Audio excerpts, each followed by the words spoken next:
저 같은 경우에 북한에서 소학교를 다닐 때는 항상 전교 1등을 했습니다. 와, 전교 1등. 처음부터 그래. 네, 여기 다른 분들처럼 저도 뭐 평양理과대학이나 아니면 김책공대나 청진의대 이런 데를 가고 싶었는데 사실 저는 이제 어머니가 8살에 아버지랑 이혼을 하시고 제가 원래 태어났던 고향에서 갑산군으로 지금 이사를 왔던 거예요. 그러면서 그러니까 제가 공부를 할 열정과 의지를 가지고 있고 또 어느 정도 재능을 가지고 있다라고 생각을 했지만 집안 형편이 그걸 받쳐주지 못했어요. 네네. 그래서 누나 같은 경우에도 북한에서 소학교도 졸업을 못하고 그리고 북한 같은 경우 또 아버지가 없으면 또 애비 없는 집 자식이라고 깔보고 또 무시를 많이 합니다. 그래서 아 되게 귀엽고 잘생긴 우리 동생이 학교에서 다른 친구들한테 주눅이 들까 봐 누나는 이제 학교를 가는 걸 포기를 하고 다른 친구들이 학교를 갈 때 누나는 이제 산에 가서 약초를 캐서 이제 제 뒷바라지를 북한에서? 네네. 아니 그 와중에 지금 살짝 지나갔지만 잘생기고 귀엽고 잘생겼다는. 본인이네. 그러니까 누나가 확실히 귀엽고 잘생겼다는 단어를 썼나요? 네 썼습니다. 네 썼습니다. 근데 그러면 누나는 그때 몇 살이었고 본인은 몇 살이었어요? 네 13살이었고 제가 6살이 7살이었습니다. 아니 초등학교 6학년짜리 정도 되는 누나가 네. 6, 7살짜리 동생을 키운 거네요? 네, 그렇습니다. 그러니까 갑산군에 이사를 왔을 때 누나 같은 경우에는 집안의 가장으로서 그러니까 아픈 엄마도 그렇지만 이제 동생 하나밖에 없는 동생을 이제 좀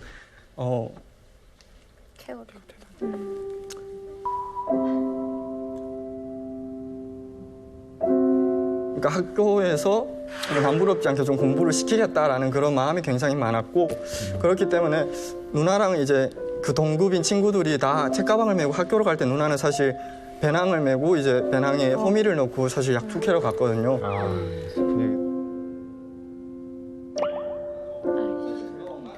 그래서 사실 북한 소학교 다닐 때도 내가 전교 1등을 하는 거로 누나한테 좀 더 내가 고마움을 표현해야겠다라고 좀 많이 생각을 했고 그리고 엄마도 사실 제가 엄마를 기쁘게 할 수 있는 건 공부를 잘하는 것밖에 없었거든요. 왜냐면 8살, 7살인 제가 엄마를 크게 뭐 도와드릴 게 없었거든요.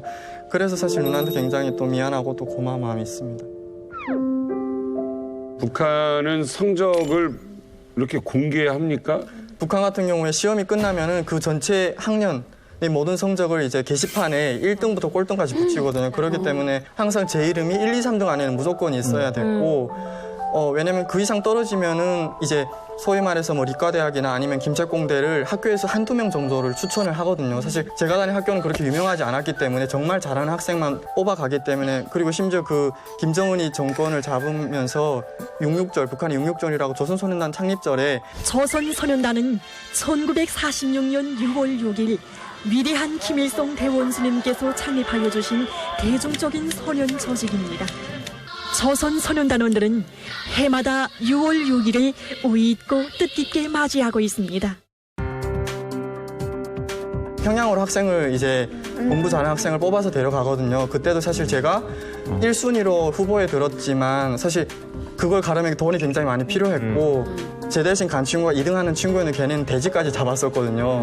그걸 위해서 그러니까 엄마가 거기로부터 굉장히 많은 아픔을 또 더 겪었고 사실 그래서 누나도 탈북을 결심을 했습니다. 공정하지 않은 게 가장 분노하잖아요, 대한민국. 근데 지금 공정한 경쟁에서도 뭐 토대.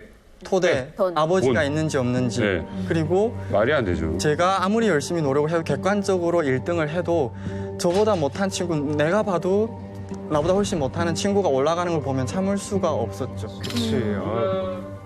누나도 지금 대한민국에 왔어요.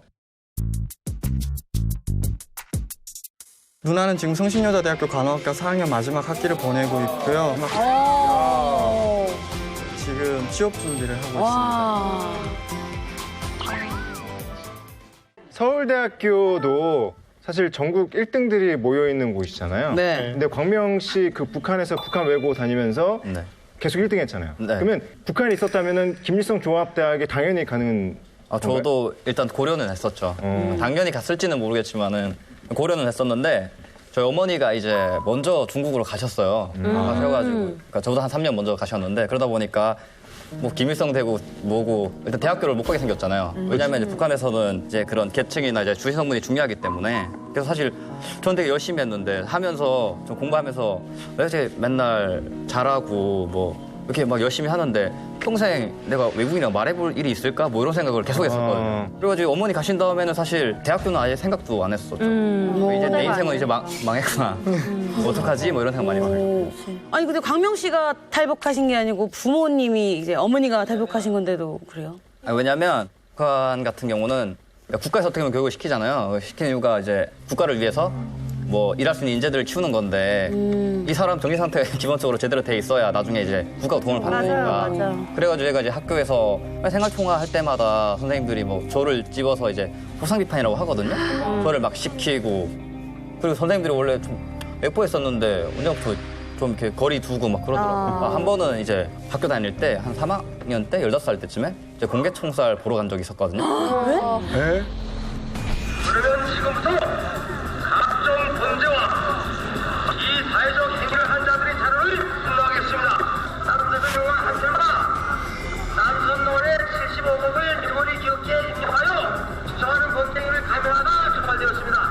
뭐 가끔 그런 거 있어요. 북한에서는 공개 재판이나 뭐 이런 게 있는데 갔는데 이제 선생님이 저한테 이제 맨 앞에서 보라고 하는 거예요. 진짜 잔인하다. 딱 이렇게. 왜냐면 너 어머니가 원래 여권 갖고 가셨는데 그냥 안 돌아오신 거예요. 그래가지고 안 왔으니까 넌 좀 불량하다. 사상 재무장 해야 된다. 엄마가 갔는데. 그래서 넌 내 앞에서 보아라. 일부러 그 사람 죽는 처형 장면을 앞에서 보게 했다. 네. 너무했네요. 그 수동천이라고 있는데 거기 엄청 넓어요. 그 동네에 있는 뭐 정진시에 있는 사람들 거의 다 온단 말이에요. 다른 인근 고등학교랑. 제가 그때 어머니가 갔던 지가 한 2년 됐을 때였는데 이제 어머니가 연락이 왔었어요. 와라라고. 그래서 사실 저도 이제 아직 여기서 인생 끝났고 어떡하지 생각하던 찰나에 한번 갈까? 뭐 이런 생각 하고 있을 때였는데 그거 보니까 저게 나일 수도 있겠구나. 이런 생각에 바로 접었죠. 그럼. 북한 같은 경우는 기본적으로 저도 이제 총살하는 그 장면을 목격한 적이 있는데 저는 엄마랑 그 시장에 장마당, 북한 장마당으로 갔었는데 장마당에 기본적으로 사람들이 많이 모이잖아요. 그러니까 이것을 통해서 사람들한테 위압감을 주고 그리고 북한 사회의 어떤 공포를 이제 조성을 하는 거죠. 그래서 거기 이렇게 큰 나무가 있어요. 그럼 거기에 묶어놓고 총살하는데 사실 엄마가 너 보지 말라고 이제 눈을 이렇게 가렸던 그런 기억도 있고 그분 같은 경우는 당시 이제 소를 뭐 밀수하고 이렇게 뭐 밀매했다라는 그 혐의로 총살을 하거든요. 그래서 저는 그런 걸 보면서도 사람을 저렇게 함부로 죽일 수 있는 건가? 라는 거를 제가 그때 12살이었거든요. 그러니까 사람이 사람을 죽일 수 있는 권한이 있는가라는 질문이 그때 잠깐 진짜 들었던 것 같습니다.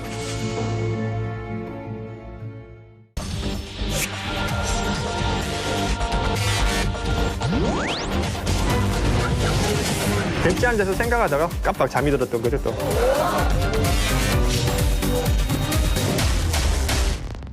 자, 이정호 군은 탈북에 대한 생각을 언제 하게 된 겁니까? 탈북에 대한 싹이 트기 시작한 건 2013년도였어요. 그때가 콜롬비아에서 진행된 대회였는데 외국이란 것을 처음 나갔던 시기였죠. 네, 외국이 나가니까 일단 첫 번째로 달랐던 게 그러니까 야경, 그러니까 밤에 불이 밝은 거 있잖아요. 전기가 잘. 그게 북한하고 비교할 수가 없는 거예요. 그게 그냥 아무데나 불이 다 켜져 있고 이게 막 낭비라고 할 생각 정도로 그렇게 켜져 있고 신기하다 이런 나라가 있구나 하고 생각했고 묵었던 호텔이 있어요. 그 호텔에 그게 아마 4성이나 5성쯤 되는 호텔이었는데 그 TV가 있었거든요. 네. TV가 있었는데 그 TV를 틀면 한국 채널만 찾아서 본 거죠. 근데 나오는 게 너무 자연스럽고 너무 환상적인 거예요. 저로서는 그게 와 대박이네. 대한민국 방송을 네. 보았구나. 그래서 참 그때 약간 싹이 트지 않았나. 사실 그런 국제 수학 경시대회를 나가면 네. 한국 학생들도 그 대회에 참가하잖아요. 그럼 네. 이렇게 만난 적 있지 않았어요? 네, 당연히 만난 적 있죠. 근데 북한에서는 만나도 절대 만나지 말라고 해요. 그게 무슨 소리냐면 앞에 사람이 있잖아요. 그러면 피하라는 소리죠. 근데 앞에서 안녕하세요 하면 인사하면 그냥 머리 돌리고 갈 수는 없잖아요. 그러니까 따라서 안녕하세요 하고 인사해야 되거든요. 네. 그게 사람의 덜이고 예절이니까. 근데 처음엔 그렇게 인사하잖아요. 근데 만약 두 번째만 했다고 하면 인사를 했으니까 평상면도 하고 뭐 시험 잘 봤냐 물어보기도 하고 그렇게 서로 조금씩 친해가다 보면 뭐 운동도 같이 하고 이렇게 몸도 부딪히고 하면서 애들하고 엄청나게 친해지는 거죠. 탁구도 같이 치고 배구도 심지어 같이 하고 한 팀으로 나갈 때도 있었고 축구도 같이 하고 농구도 같이 했고 이렇게 하면서 애들하고 엄청나게 친해진 시간이었죠. 탈북이라는 게 한순간에 결심할 수는 없잖아요. 네. 뭐 좀 한 두 가지 요소를 좀 뽑아주신다면. 일단은 첫 번째 계기는 제가 올림피아드를 이렇게 나갔다 오고 성과를 거두잖아요.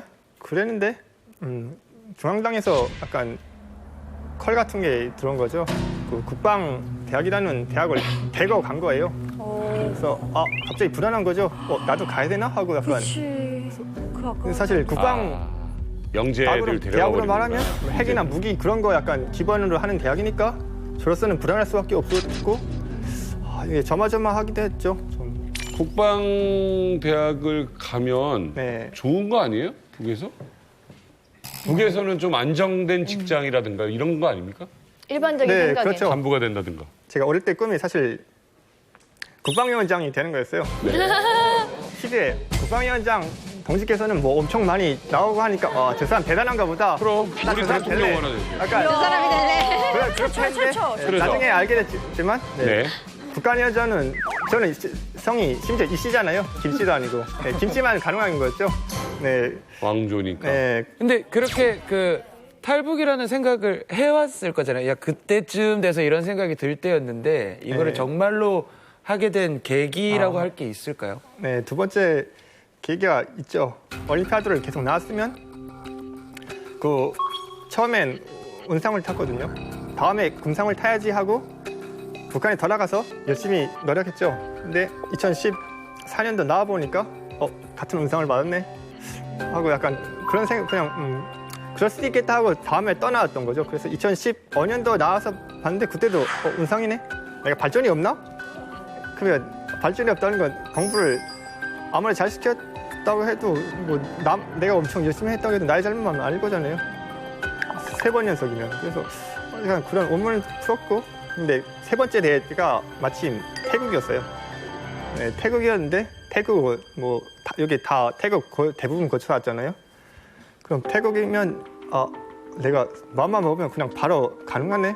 그런 생각을 해가지고 내가 탈북을 할 수 있으면 한다 하는 생각을 제일 첫 번째로 가졌던 기회. 18살에. 네. 태국에서 마음을 먹고 실행하지 않았는지 아니면 조금이라도 한번 움직이려고 노력을 했는지. 사실 시도를 조금 생각을 해보려고 했는데 그때가 북한이 일정을 너무 빡세게 잡아서 그러니까 대회 시기 끝나고 그리고 바로 공항으로 가버린 거예요.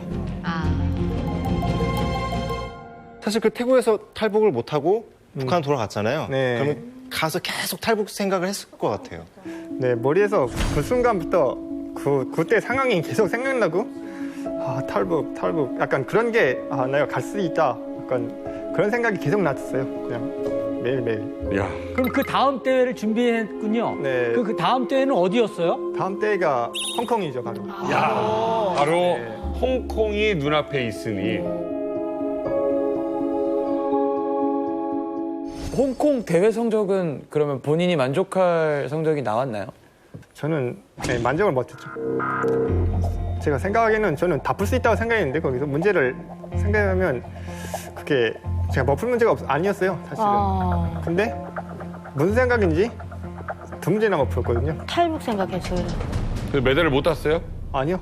메달 그래도 은메달은 탔죠. 와, 대단하다. 어떻게 생각했어요? 은메달을 딱 따고 나니까. 그때부터는 안 되겠다. 그냥 이제부터 탈북이다. 은메달 따가지고. 그 다음에는 못 나올 텐데. 폐막식 끝나고 새벽에 간다 하는 계획을 약간 생각했어요, 머릿속으로.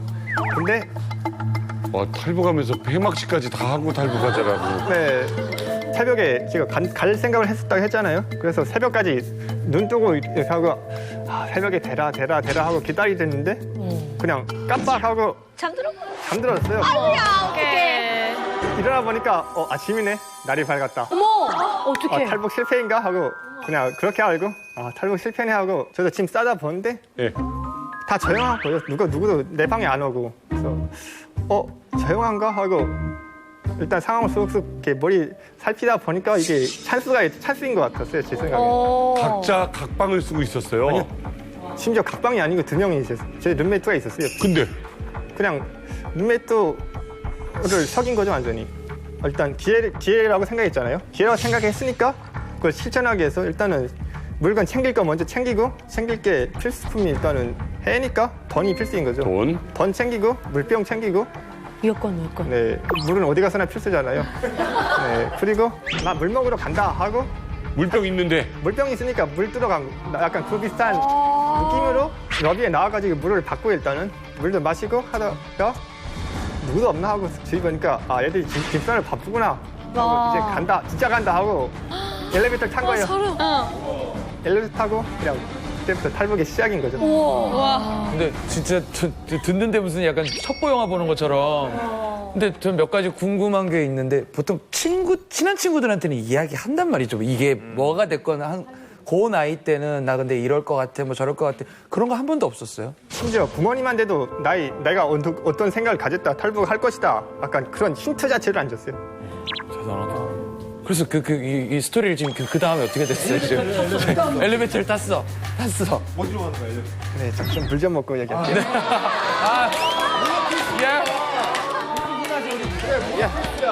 이 시간에 광고가 나갔네. 광고 보고 오겠습니다.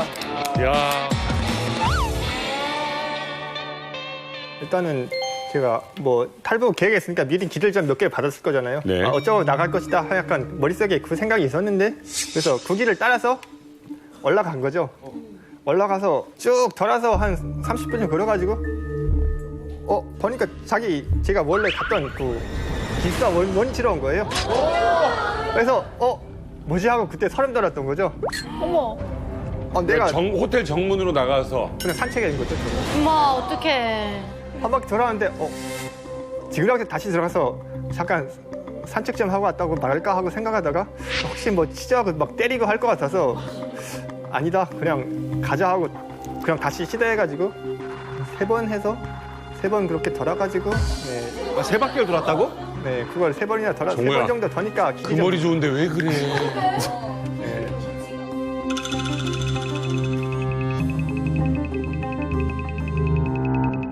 학생들을 감시하는 사람들은 없나요? 대표팀이 어떻게 구성됐나 하면 그러니까 학생 6명에 그러니까 선생님 2명으로 구성돼 있어요. 그러니까 감시라기보다는 그냥 약간 애들 보호하는 인설하는 그런 영이죠. 감시도 감시지만. 그래도 선생님 입장에서 학생이 하나 없어졌는데. 네. 근데 갑자기 그걸 발견하지 못하니까요. 한 3시간이나 2시간 그쯤에 발견했을 거예요. 아마도 제 생각에. 야, 보위부가 안 따라가는 건 처음 들어봤어요. 그러니까 해외였는데. 북한이 뭐 그때가 아마 대북 제재 엄청 심하고 하니까 이게 자금줄이 다 끊긴 상태잖아요. 그러니까 이게 보위부까지 따라갈 여력이 못 됐던 거죠, 자금상. 이거 설마 애들이 그런 생각을 그렇지도 않을 거고 설마 했는데 네. 설마 했겠구나. 자, 이게 3번 길을 헤맨 다음에는 어떻게 되신 거예요?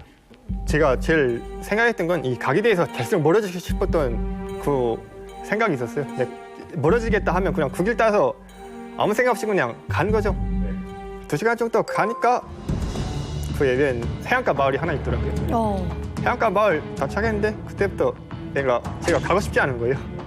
힘들기도 했고 물도 다 떨어졌고 그래서 일단은 마을에 들리자. 네, 마을에 들려서 물도 한 병 사고. 우리가 생각하는 탈북은 산 넘고 물 건너서 물 피하고 숨고 이래야 되는데 그냥 물 들고 이제 산책해서 마을에 들어가서 물 하나 또 다시 사고 3번 헤매고 뭐 이런 거죠. 근데 무섭지 않아요? 중국이랑 관계된 나라인데. 네, 제가 그 선택을 하는 데서 제일 고민됐던 부분 중에 하나라고 할 수 있거든요. 사실은 홍콩이 한 개 나라처럼 이렇게 생각을 했는데 그래도 중국이잖아요. 그럼. 중국 말을 쓰고 같은 언어를 쓰니까 중국의 영향력을 받거든요, 당연히. 그래서 중국에서 뭐라 하면 듣지 않을까. 근데 홍콩에 있는 한국 영사관이 있을 거잖아요. 네네. 영사관은 철두점이 대한민국의 영토이거든요. 영토니까 그걸 침범하는 순간 전쟁이나 그런 거니까 예가적으로 어떻게 할지 못할 것이다. 네. 그런 생각을 하고 최소한 안전은 담보되잖아요. 그래서 영사관을 곧바로 찾아갔어요? 영사관을 곧바로 찾아갈 수 있었으면 이런 스토리가 안 났죠. 그렇죠. 네. 당연히 미치겠어. 홍콩이라는 나라가 대한민국의 언어를 안 쓰잖아요. 중국어를 쓰고 그러니까 혹시 영어를 쓴다고 하지만 영어를 그렇게 의사소통할 수 있는 정도의 능력이 안 돼가지고 어떻게 했어요 이제? 대사관을 찾아야 돼. 네. 영사관이건 대사관이건. 네. 그래서 내가 언어가 안 통하니까 이제는 대한민국 사람을 찾자. 대한민국 사람을 발견해서 그 사람은 여행객이나 어쨌든 홍콩이라는 나라에 왔으니까 언어가 통할 거잖아요. 네. 그래서 그걸 찾으려고 그 마을을 뒤졌죠. 계속 돌다가 보는데 희망을 발견한 거예요. 어떤 희망이냐? 바로 대한민국이라는 글자를 쓴 옷을 입고 있는 사람을 봤어요.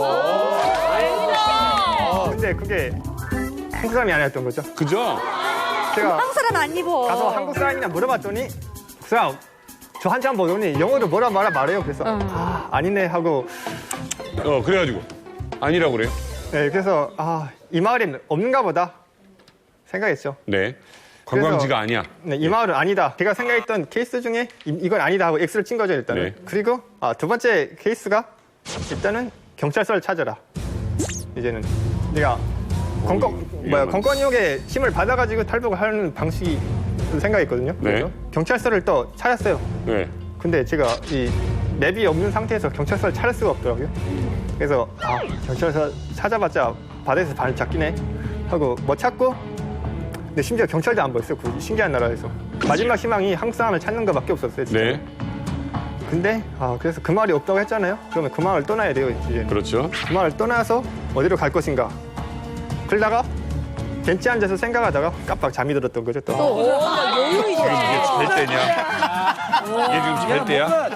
자기가 탈북이라는 자각이 없는 것 같은데. 아니 제가 지금 여태까지 탈북 얘기 많이 들었는데 탈북길에 낮잠 자는 얘기는 지금 처음 듣는 길거리에서. 잠이 올까? 그러니까 아니 그러면 그런 생각은 안 들었어요. 네, 내가 낮잠 자는 안 순간 나를 찾으러 올 수도 있겠다. 낮잠을 잔게 사람이 머리를 쓰잖아요. 그러면 머리가 필요해가지고 잠을 좀 자줘야 되거든요. 그러니까 머리를 쓰게 해서 저절로 잠이 왔단 거예요. 정옥은 낮잠을 잤어요. 이제 정오는 지났고 한 3시쯤 넘었을 것 같은데. 그때가 해가 좀 저물려고 하는 5시, 4시. 5시 많이 야 잤구나. 그때는 이제 이미 그 기숙사에서는 네, 난리 정호 씨 났을 찾고 상태. 난리 났을 거 아니야. 예? 네, 그때부터는 근데 날이 저물잖아요. 그러면 저는 저에겐 이럴 게 하나도 없어요. 날이 저물면 춥잖아요, 일단. 몇 월입니까? 그때가 7월 그날이 정확히 생각나는 게 7월 16일. 네. 오늘 중으로 내 무조건 탈북을 해야 된다. 그러니까 영상을 찾아야 된다 하고 그때부터 머리가 바빠지기 시작한 거예요. 네. 그때서야 바빠졌어. 좀 잤으니까 머리 다시 돌아갈 거야. 머리가 이제 좀 돌아가는데 공항에 가면 한국 사람이 있을 것이다. 분명 있다 이건. 네. 거의 100% 확신한 거죠. 네. 그래서 공항에 가자 일단. 그래서 택시를 타고 근데 택시 기사님이 어디로 가나 뭐라고 말을 하는 것 같았어요. 일단 이해 못했지만 어디로 가겠다 물어본 것 같아서 어디로 가지 생각하다가 영어가 갑자기 생각이 안 나는 거예요. 그래서 에어 코리아. 에어코리아. 으로 간 거야? 에어 코리아, 에어 차이나 뭐든 나라에 하나씩 다 있죠, 그게. 신기하게도. 뭐 에어 코리아 하면 어디로 가겠어요? 공항이죠, 당연히. 공항으로 그냥 바로 간 거예요. 근데 봐봐. 네. 지금 그 같이 갔던 그 기숙사에 있던 학생들과 선생님도 북한 돌아가려고 공항으로 갔을 거 아니에요. 다행이었던 게 미리 기차표를 예약했어요. 미리 그걸 알고 그러니까 있었구나. 북한에서 홍콩까지 갈 때 기차로 왔거든요. 홍콩을 기차를 타고 갔다고요? 네, 무려 48시간 동안 기차를 타고 와가지고 다행이다. 낭복권을 끊어놨어요, 또 심지어. 그러니까 갈 때도 당연히 기차로 가겠죠. 그러니까 그치, 공항에 돈이 나올 일은 없으니까. 절대 없는 거죠. 그래서 공항에 도착했고 공항에 들어가서 거기서 그냥 왔다 갔다 하면서 한국 사람 있나 뭐 있나 하고 그냥 약간 정찰 좀 한 거죠. 네. 정찰을 네, 했어? 한 시간 정도 뱅글뱅글 돌다가 약간 배가 고파서 빵 하나 사 먹고 그다음에 30분 더 더니까 진짜 여유롭다. 무슨 게임 캐릭터야? 미치겠다. 게임 캐릭터야. 지나가다가 물도 먹고. 에너지 충전 시간입니다. 이게 사람이 아무리 그래도 하루에 막 몇 시간씩 걸어가면 힘들어서 걷질 못해요. 에너지가 필요하죠. 에너지를 필요하고 물도 필요하고 그렇지. 이게 사람이 움직이는 필수 원동력인데 그걸 안 먹어주면 안 되죠. 그렇죠. 빵을 먹고 나니까 이게 사람이 찾아지더라고요. 신기하게도. 여행 계획이었는데 네. 그 사람한테 가서 저 한국에 가고 싶다 탈북하려고 하는데 도와달라 하니까 갑자기 뒤로 넘치가는 거예요. 나는 북한 사람. 네. 정확히 뭐라고 했어요? 문장을 정확히 해주세요. 뭐라고 했습니까? 안녕하세요. 안녕하세요. 네, 그러니까 북한에서 수학 경시대에 나와가지고 북한이란 표현을 썼어요? 북한이라고 썼어요. 북한에서는 남자는 북조선 하는데 한국에서는 남한 북한이라고 하니까 그걸 알고 있어가지고 제가 네. 북한에서 왔는데 제가 서울에 가고 싶다. 그래서 서울에 그러니까 대사관 주소를 좀 달라.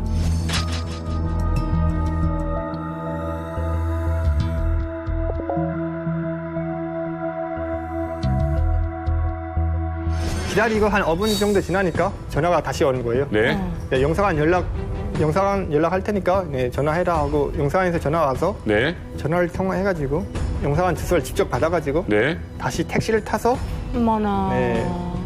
홍콩 영사관까지 간 거죠.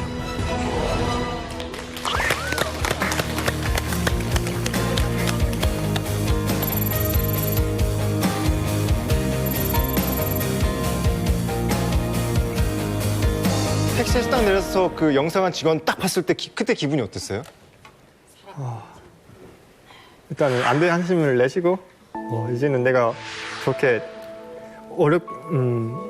저마저마한 순간을 생각지 않아도 되고 근데 그 순간 또 갑자기 탈북을 약간 일단 1차적으로 성공한 건데 부모님 생각도 또 좀 나고 그렇지.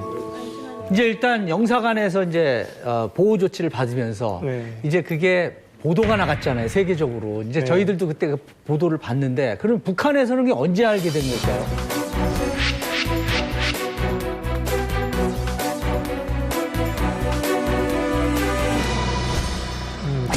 그 상황을 전혀 알 수가 없었어요. 네. 후에 듣기에는 아주 한국에 도착해서야 그 사실을 알았고 제가 언론에 나온지도 몰랐어요. 홍콩 측에 실종 신고를 했다고 그래요.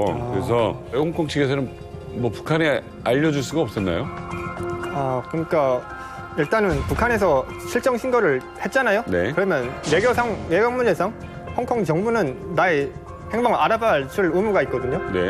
그러니까 근데 또 대한민국 정부의 외교 볼 때 그러니까 제가 들어왔잖아요. 그러면 들어왔다고 홍콩 측에 또 알려줘야 돼요. 그러니까 서로 맞았던 거죠. 북한에서 실종 신고했고 한국에서는 들어왔다 하고. 그러니까 그 사람이 맞냐 하고 확인하러 온 거예요. 확인하러 왔어요? 네. 근데 뭐 맞죠? 영사관으로 확인하러 왔어요, 홍콩 사람이? 네, 홍콩 경찰이 직접 왔더라고요. 그러면 이제 그 아까 외신 기사 같은 경우는 그렇게 나왔다고 했고 그러면 정호 군은 실제로 영사관에 들어간 지 며칠 만에 한국으로 오게 되신 거예요? 제가 들어간 날짜가 탈북을 시행해서 7월 16일 날 탈북해서 바로 그날 저녁에 영사관에 들어갔고 독특해.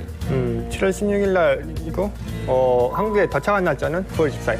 그 영사관에서 생활할 때 좀 불안하거나 뭐 이런 건 없었어요, 전혀? 혹시라도. 가장 불안했던 건 처음에야 뭐 그냥 좋았죠. 근데 시일을 지나면서 갑자기 어떤 소리를 들었냐면 중국에서 베이징 대사관에 있는 탈북자들이 막 5년, 10년 있는데요. 제가 길게 지금 있는 경우 2, 3년. 한참 젊었는데 5년이라는 시간은 나에게 한국 시기죠. 그걸 빼앗으면 나는 뭐 거의 20대가 다 사라지는? 그러니까 불안한 거예요, 진짜로.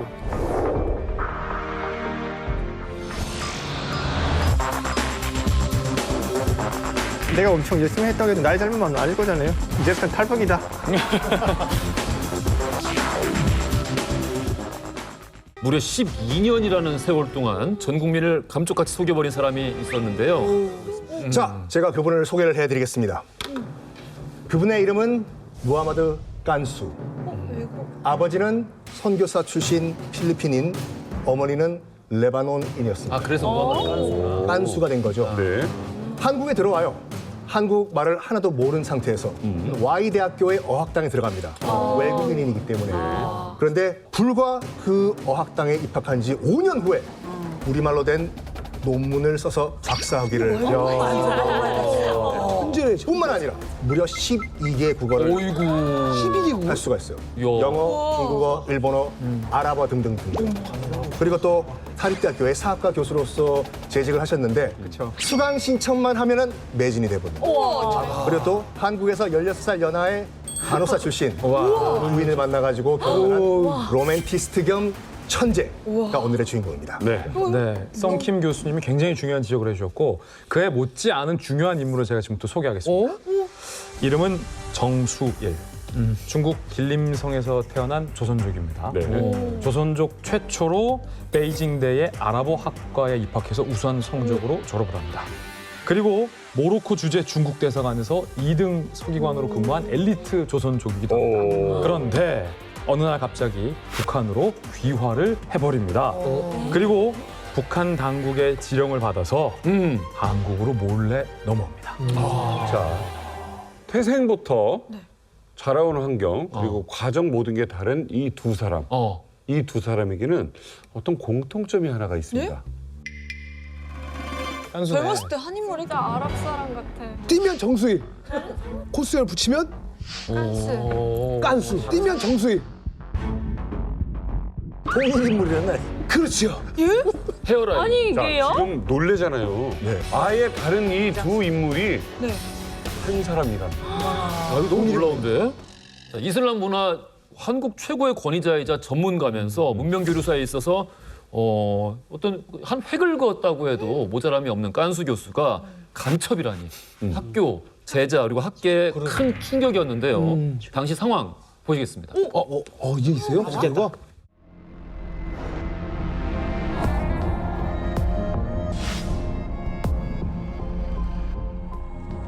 단국대 교수 무하마드 깐수 씨는 외국인이 아니라 본명이 정수일인 남파 간첩으로 드러났습니다. 들으면서도 이상하죠. 외국인같이 생겼는데. 정수일의 또 다른 이름 무함마드 깐수 교수는 동서문화 교류 분야에서 인정받는 학자였습니다. 그의 신라 아랍어 교수는 학생들 사이에 꽤 인기 있는 과목이었습니다. 동료 교수들도 꾸준히 논문을 발표하며 왕성한 활동을 해온 이 아랍인 교수를 전혀 의심하지 않았습니다. 아랍 사람이라 아주 깜빡 믿고 있었다고. 요새 또 뭐 외국에도 막 돌아다니고 했다서 국제적인 이제 학자로 크는구나 하는 그런 생각만 했었지 뭐. 북한을 떠난 뒤 중동과 동남아 지역을 돌면서 레바논 국적과 필리핀 국적을 취득하는 이른바 국적 세탁 작업을 해온 것으로 드러났습니다. 이 때문에 모든 주위 사람은 물론 8년 전에 결혼한 한국인 부인마저도 감쪽같이 속았습니다. 필리핀 국적인으로 알고 있습니다. 부인이 그렇게 알고 있습니다. 12년 동안 사회 각계 저명 인사들과 친분 관계를 유지해 오면서 남한 정세 정보 수집에 주력해 왔으며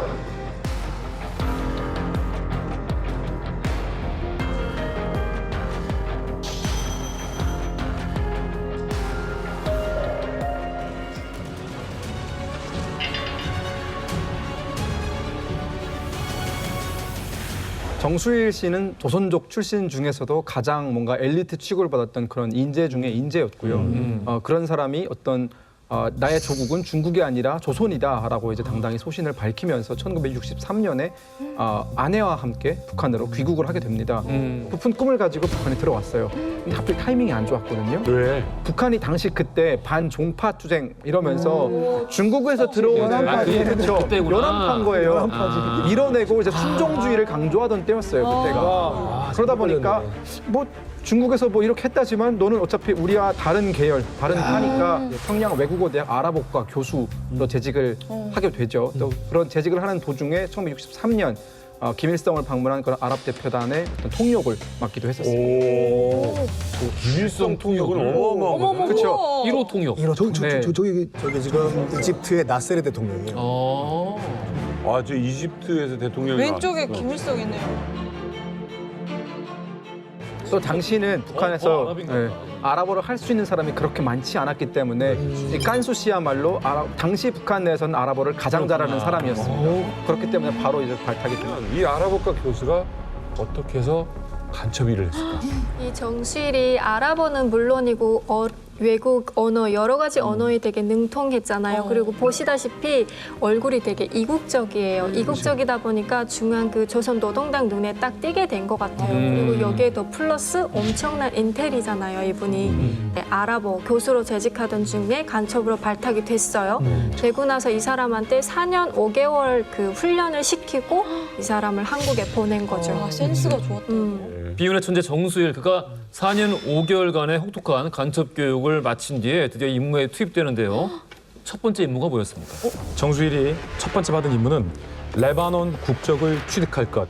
1979년 1월에 공작금 $10,000를 가지고 레바논에 도착해서 친북 단체인 레바논 조선 친선 협회 그리고 북한 대사관의 도움으로 어찌저찌 무하마드 깐수라는 실존하는 인물로 실존 인물이야. 중갑하는 데 성공을 합니다.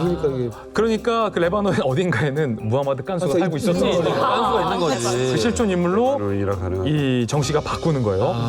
근데 여기서 그친 게 아니라 국적 세탁을 한 번 더 해야 안전하다는 판단했던 것 같아요.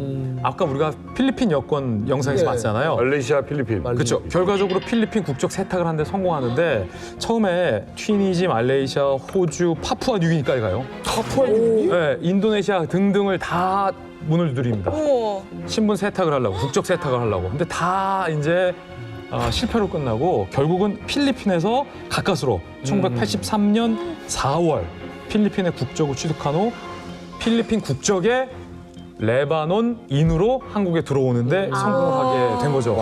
보세요. 두 번 했네. 남한에 침투하기 위해서 지금 제가 말씀드린 것만 레바논 사람으로 그리고 필리핀 국적으로 2번 세탁을 했잖아요. 근데 그 이전부터 따지면 이 사람은 조선족이에요. 그런데 조선족에서 외교관을 하다가 평양으로 돌아와요. 평양에 교수를 하다가 다시 간첩을 활동해요. 그러니까 총 4번의 신분이 바뀐 거예요. 국적이 와. 엄청나다 이건. 이 깐수 교수님이 도대체 이렇게 바쁘게 지냈는데 간첩 활동을 한 게 뭐 있던 거예요? 아 근데 이제 제가 보니까 깐수 교수가 잡지나 신문 기사들에서 자기가 스크랩을 해서 보낸 그쵸. 거예요. 뭡니까? 그러니까 신상옥 최은희의 최근 소재지 서울 판문점간 검문소 및 방어벽 실태, K1, A1 전차 생산, 군사 장비 도입 계획. 그러니까 이거는 간첩 활동이다. 제목만 들으면은 다 어떤 정보에 관련된 것들인데 엄청난 거 아니에요? 다 신문 기사예요. 네, 맞아요. 아니고. 그래서 어쨌든 12년 만에 체포가 되긴 했는데 체포가 어떻게 된 건지 궁금하네요. 이거 누가 상상했지? 이거? 이게 어떻게 이 무하마드 깐수 교수가 12년간 안 들키고 있다가 체포가 되었을까?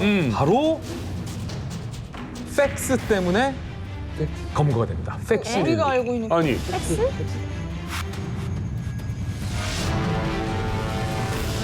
7월에 체포가 됐잖아요. 4개월 전으로 시간을 쫙 돌려볼게요. 4개월 전 돌았구나. 네, 서울에 프라자 호텔이라고 있습니다. 시청 앞에. 시청 앞에 지금도 있는 그 프라자 호텔에서 뭔가 중요한 첩보를 안기부가 감지해냅니다. 프라자 호텔에서 팩스를 이용해서 남한의 주요 정보, 대한민국의 주요 정보를 중국에 있는 북한 대사관으로 누군가가 보낸다. 갑자기. 근데 이거는 갑자기 사실은 팩스는 다 기록이 남아요. 통신 같기 때문에 안기부가 그 주변에 CCTV를 쫙 깝니다. 그래서 용의자를 특정해내는데 외국인으로 보이는 남성이 프라자 호텔에서 정기적으로 팩스를 이용한다. 그런데 그 외국이 어느 쪽이냐면 이 아랍권 외국인 같다. 국정원이 안기부가 몽타주까지 만들어요. 근데 웃긴 게 몽타주까지 만들면서 누가 봐도 몽타주가 깐수 교수인데 그때까지만 하더라도 안기부가 깐수를 그리면서 하지만 깐수라고 깐수는 생각을 못했던 거야. 아예 연관상이 없었던 사람. 왜냐면 깐수는 그 깐수거든. 해본 사람 있겠구나. 예. 그래서 누가 봐도 깐수 같은 몽타주를 그 프라자 호텔 관계자들에게 다 줍니다. 뭐 로비랑 이런 데 돌렸겠죠. 자, 그때부터 안기부가 그 프라자 호텔을 감시하고 철저하게 모니터링 하고 4개월간 그게 이어집니다.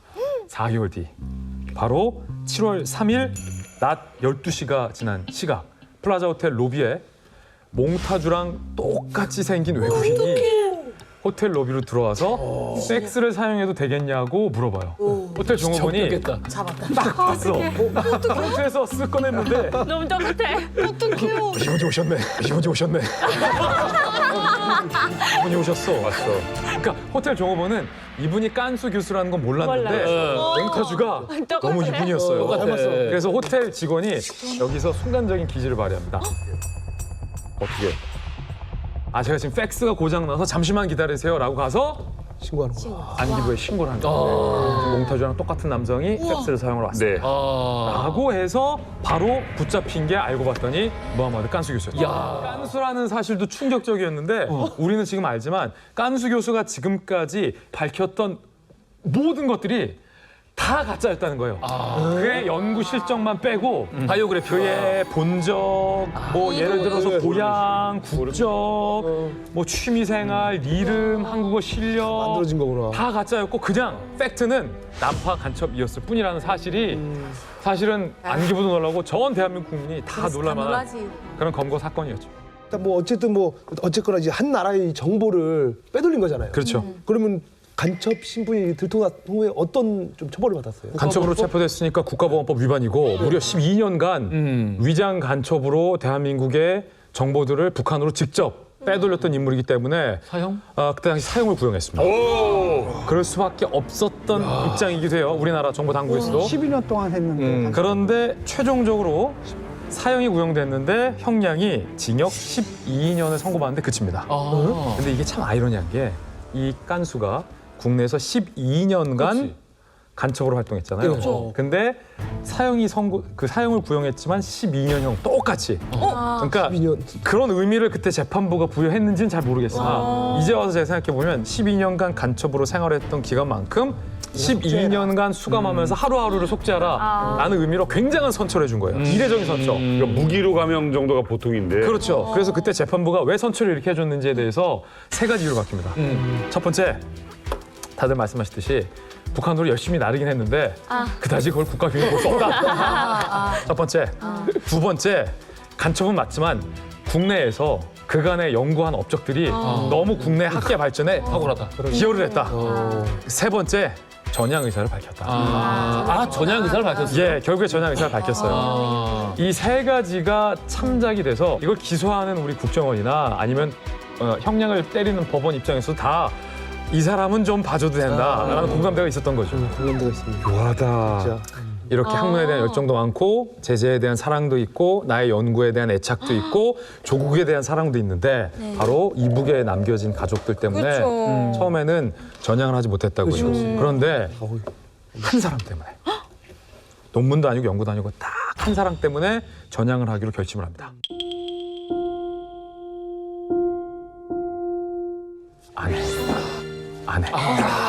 남한에 있는 아내. 이 나쁜 남편에게 속아서 우리 남편은 아랍인인데 국적이 필리핀이에요 라고 12년간 남편한테 까마득하게 속고 살았던 그 불쌍한 어린 아내. 난 그게 너무 미안했을 것 같아. 그 아내 때문에 깐수 교수님이 전향을 하기로 결심을 하고 자 여기 제가 아내에게 보냈던 옥중에서의 무하마드 깐수 교수님의 편지를 제가 가져왔습니다. 읽어드릴게요. 나는 당신에게 인고의 쓰라림을 더 이상 안겨주지 않기 위해 나를 잊어달라라고 단장의 절규를 한 바 있소. 단장의 절규. 그러나 당신은 기다림으로 잊음을 멀리하겠다고 정녕 기담 같은 큰 사랑으로 내게 화답해왔소. 사실 하염없을 기다림이란 그 자체가 그리움이고 외로움이고 괴로움이 아니겠소. 당신은 이 모든 것을 운명으로 받아들이고 단호하게 그 괴로움인 기다림을 선택했어. 그 문학이네 문학. 그러니까 이게 무슨 시네. 주옥 같다. 문학이고 그냥 지금 교과서에 실어도 될 것 같은. 아니 학자의 글이 아니야. 이건 진짜 문학인데? 무하마드 깐수 입장에서는 어쩌면 그때 당시 초기 깐수에게는 평양에 있는 내 아내가 있고 평양에 있는 내 딸이 있기 때문에 어쩌면 내가 공작을 위해서 이용해버리고 버릴 공작에 안타깝지만 희생될 여자 정도로 생각했을지 모르겠어요.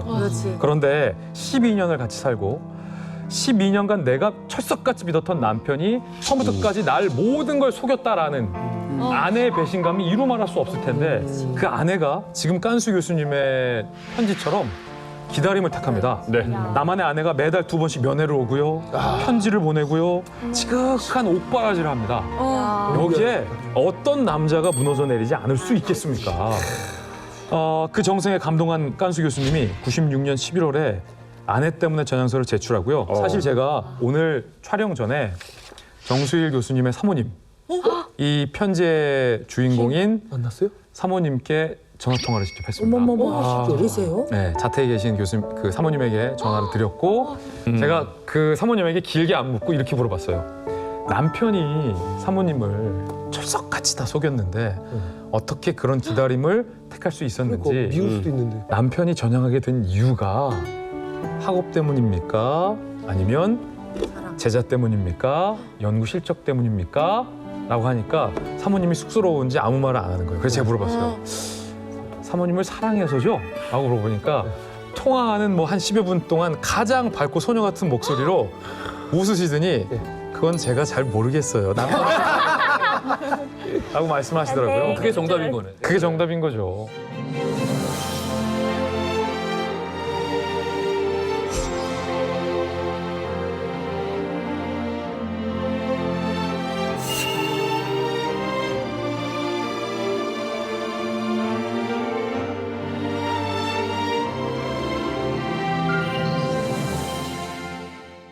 수업이 없었어요. 그 같이 사는 룸메는 학교가 달랐어요. 학교가 달라서 그 친구는 이제 학교를 가고 저는 이제 기숙사에 있었는데 이제 생일이니까 친구가 이제 문자가 오더라고요. 너 생일인데 뭐 밖에서 밥을 먹자. 돌아갈 때쯤에 시간 맞춰서 만나자라고 했어요. 네네. 근데 이유는 잘 모르겠는데 그때 갑자기 제가 이때다라는 생각이 딱 들더라고요. 옷까지 몇 개 챙겨가지고 약속 장소가 아니고 한국 대사관으로 갔어요. 여권도 챙겨서. 네, 핸드폰은 분리해서 강에다 버렸고요.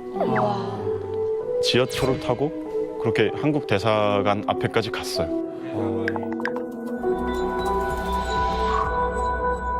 나름 계획이 좀 서더라고요. 그 친구를 만나기로 약속을 했잖아요. 네. 그러면 친구는 당연히 기다릴 거고 네. 좀 늦네라고 생각했다가 계속 기다리다가 안 오면 집에 와볼 거고 네. 기숙사에도 없으니까 대학 간다는 얘기가 없었는데 대학이라도 갔나? 뭐 이런 생각을 아무튼 하다가 이제 몇 시간이 지나면 책임자한테 보고하고 그게 대표부의 얘기가 들어가고 이제 그 시간이 꽤 흐를 거라고 제가 생각을 했어요. 그래서 충분히 시간이 될 거라고 예상을 했고 그러고 대사관을 갔죠. 자, 대사관에 그러니까 들어가야지. 나 떨려 이런 거 듣고. 챙겨서 나왔는데 실제로 가려고 하니까 이게 몸이 안 움직이는 거예요. 그치.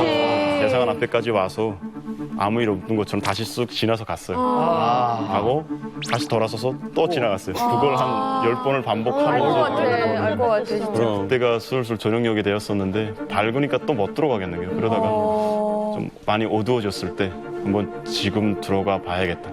옆으로 쪽문으로 많이 일부러 들락달락 거리더라고요. 근데 그쪽으로 들어갔어요. 좀 어두워져서. 네. 어떤 직원분이 앉아 계시더라고요.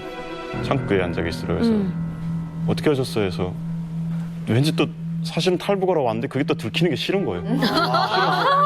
괜히 티날까 봐 짧게 그냥 비자 때문에 왔어요. 그랬어요. 그러니까 근데 지금 업무 끝났는데요? 이러시는 거예요. 네. 어떡해. 겨우 들어갔는데. 근데 업무가 끝난다는 생각을 못 했어요. 너무 당황을 해서 가만히 있다가 시간이 없어서 그런데 혹시 안 되나니까 업무가 끝나서 오늘은 안 되고요. 내일 오세요. 그러는 거예요. 내일 몇 시 오면 돼요? 하니까 10시라 그러더라고요. 오전 10시. 오전 10시면 이미 난리나. 너무, 시간이 너무 많이 지나잖아요. 탈북하러 왔습니다라고 얘기했으면 달라질 수도 있었을 텐데 용기가 안 나더라고요. 어떤 다른 영권을 말해서 대사관 안으로 들어가게 되길 바랬어요. 그래서? 근데 그게 실패한 거죠. 비자라고 하니까 그러지. 나 참나. 공부 많이 한 사람들이 단점이야, 봐라. 너무 생각이 많아. 그러니까 공부 많이 하면 안 된다니까. 이 친구들처럼 이판사판 뛰어들어야 되는데. 그러니까. 무식하게 용감하다잖아. 문을 나왔어요, 다시. 그래서. 나와서 거기서 또 한 2시간 정도 있었어요. 2시간 정도. 2시간? 문은 안 닫히니까 2시간 정도 뭐 들어가 볼까 이런 고민을 하면서 있었는데 계시던 여자분이 퇴근하시고 문 닫고 퇴근하시고 문 닫고 퇴근하시고 사람들이 거기로 찾으러 오면 어떡해. 저녁 10시 많이 늦었기 때문에 욕한 외교관들이라든지 친구들이 한국 대사관 주변에 올 수 있다는 생각이 들었어요. 그럼. 왜냐면 그 한 씨가 없어졌을 때도 실제로 이렇게 우리가 동원이 되고 외교관들도 동원이 돼서 혹시 남한으로 가는 게 아니냐 해서 그 대사관 주변을 감시를 했었거든요. 그걸 아니까 거기에 더 이상 못 있겠더라고요. 그래서 못한다. 그래서 어떻게 일단 했어? 벗어났어요 거기를. 벗어나서 PC방 그냥 가야 정처 없이 방향 없이 계속 걸었어요. 위험하네. 하여간 오늘 밤은 안 되는 거잖아요. 대사관 문이 닫혔으니까. 아이고. 그 가다가 또 배는 고프더라고요. 그래서 수업 갔어요. 수업 가서 수업을 먹으면서 나름 계획을 세웠어요. 어떻게 다음 단계는 어떻게 해야 될까? 먹어야지. 아까 얘기하지. 그러니까 후회는 안 했어요. 아까 얘기할 걸. 탈북을 결심하긴 했는데 그 탈북이란 단어를 입에 올리는 게 저는 그게 너무 어려웠어요. 그때. 다 어려워. 사실은 거기서 계속 있을 계획이었는데 수업 세니까 닫더라고요. 프랑스 근로 시간은 아주 잘 갔네요. 24시 뭐 그런 가게가 있으면 좋았겠는데 그런 게 없어서 일단 또 뭐 나왔죠. 나와서 못 걸어본 파리의 밤거리를 원 없이 걷고 그러다가 전화를 해볼까라고 해서 네네네, 그렇지. 그 영사관 한국 대사관 그렇지. 뭐 폰은 이미 버렸으니까 네. 지나가던 그 사람한테 부탁을 해서 폰을 빌렸어요. 그래서 눌렀거든요. 눌렀는데 전화가 이렇게 신호가 가다가 탁 받더라고요. 뭐 인사말 하세요. 뭐 여기 어디 어디입니다 하면서 무슨 영권이세요?라고 하시는 거예요. 저 북한 사람인데요라고 했어요. 그러니까. 계속 손만 이러고 있어. 있다가 거기서 조용히. 그런데 무슨 영권이세요? 하시는 거예요. 어떻게 그분은 진짜. 제가 또 예상했던 건 이렇게 적극적으로 도와줄 걸 예상을 했었는데 영권을 말하라는 거예요. 어머야. 알아야 될 수도 있으니까. 이제 막다른 골목이라 정말 입이 열리지 않았는데 네. 탈북하려는데요? 라고 했어요. 드디어. 정적이 흐르다가 뭐 폰에 문제가 생겼는지 갑자기 끊겼어요. 그 차가. 갑자기 끊겼어요. 그 차가. 너무 충격받아서. 핸드폰 주인은 기다리고 있고 그렇지. 뭐 돌려드리고 아이고. 이젠 뭐 전화할 길도 없고 그냥 오늘 밤은 안 되겠다고 생각을 했어요. 엄청 걸었어요. 또 막 몇 시간을 걷다 힘들면 막 공원 의자에 앉아서 이러고 있다가 또 추우면 또 걷고 막 그러다가 도저히 힘들어서 못 찾겠어서 그냥 그 파리 어떤 길에서 잠깐 앉아서 그냥 한 1시간 반 그렇게 잤어요. 그러다가 첫 시간이 돼서 쇼핑몰 가서 핸드폰 사갖고 계속 재고재다가 거의 막 오후 시간이 돼서야 12시쯤 돼서야 전화를 했어요.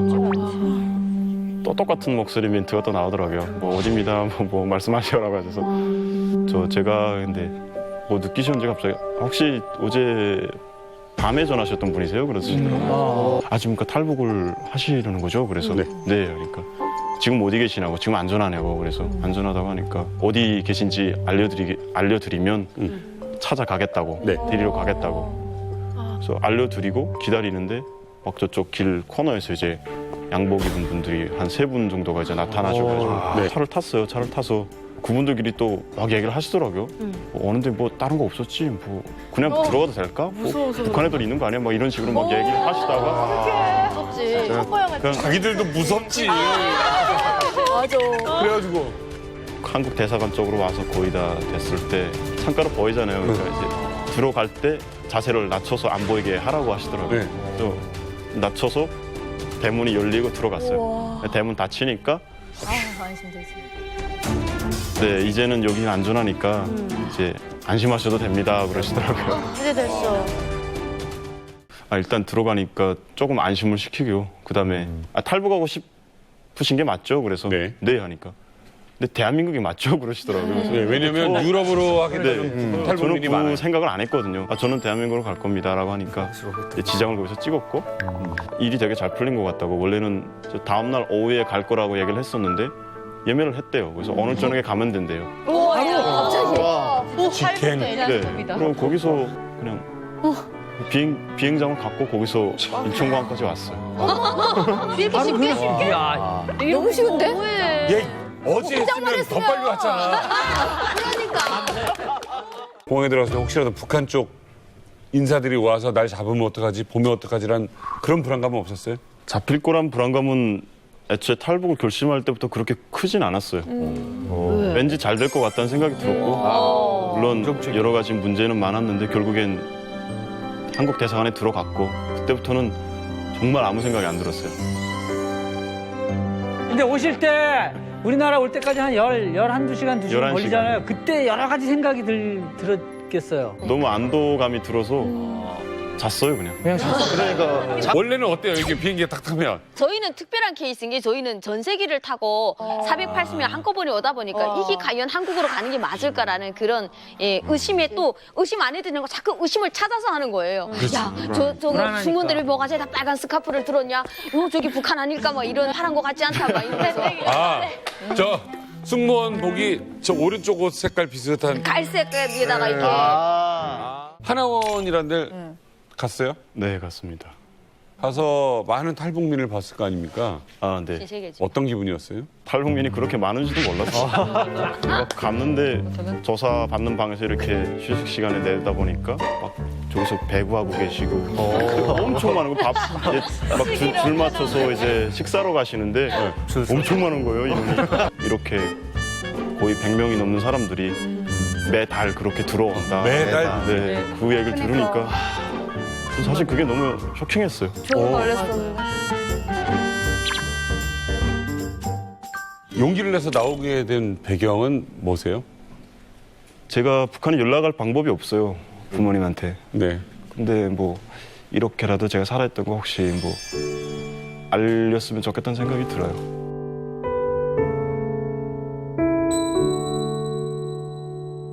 부모님한테 한 말씀 꼭 하고 싶은 말이 있다면 어떤 말을 하고 싶으세요?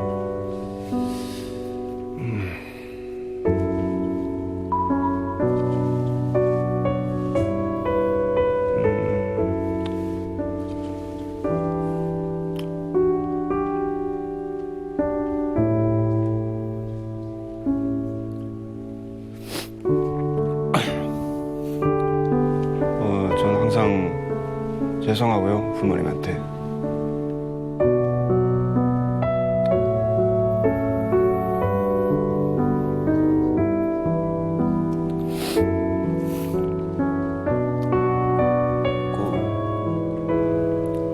평생 죄송할 거고요.